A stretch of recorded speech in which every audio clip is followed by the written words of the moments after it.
Hmm. The metallic click of the deadbolt echoing through the pitch black room felt like a death sentence. Inside the locked bedroom, 14 years old, Chidi and then year old Ada were trapped.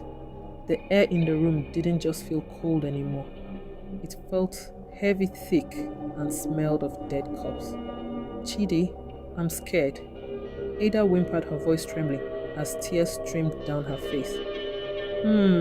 She was still clutching the vintage baby rattle, but it had stopped shaking. Now it was ice cold to the touch, freezing her small fingers. Shh, Ada, stay behind me, Chidi whispered, her heart hammering against her ribs. She grabbed a heavy wooden textbook from her school bag, holding it like a weapon. Hmm. From the other side of the door, the slow, heavy footsteps started again. Click, clack, click, clack. But then, the footsteps stopped. In front of the parents' bedroom, they heard their mother's sharp gasp, followed by their father's terrified voice. Who is there? What do you want? Chidi threw her weight against the bedroom door, banging her fists wildly against the wood. Papa, Mama, the door is locked from the outside. Please help us. Outside in the corridor, Mr. Obi ran towards the girl's room, but before his hand could touch the brass doorknob, the single candle in his hand blew out in total darkness. Suddenly, a violent, invisible force slammed Mr. Obi against the room wall, knocking the breath completely out of his lungs. Mrs. Obi screamed as a shadow-like figure with the sickly glowing red eyes materialized right in front of her face. The spirit didn't just want them gone, it wanted them to suffer for taking its territory. It stretched out a shadowy clawed hand, and the sound of invisible fingers began scratching frantically against the walls, tearing the wallpaper to shreds. Back inside the bedroom, Chidi and Ada heard their mother's blood curdling. Scream cut through the apartment, followed by the sound of heavy furniture crashing in the living room.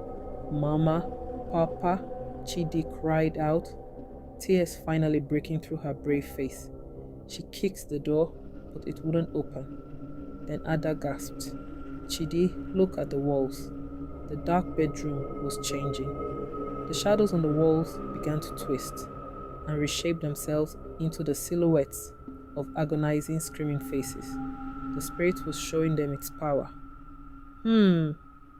Suddenly, a freezing breath brushed against the back of Ada's neck. A raspy, hollow voice whispered directly into her ear, You kept my toy, so now you are mine. Ada shrieked and dropped the plastic rattle. The moment it hit the floor, the rattle cracked open. Inside, it wasn't a toy at all. It was filled with old, dark, dried blood and a small piece of paper with ancient cursed symbols written on it. Keeping it hadn't just been a mistake, it was an invitation. The room began to spin. The air grew so thin the girls could barely breathe, falling to their knees in pain. The spirit was suffocating them inside their own room, while their parents were being terrorized just inches away on the other side of the wall. With a sudden, violent crack, the bedroom window shattered inward. The wind howled and a pale weeping spirit mashed its face against the broken glass, staring directly at Ada. Chidi crawled through the glass shards, wrapping her body around her little sister to shield her. Leave her alone, she screamed into the darkness.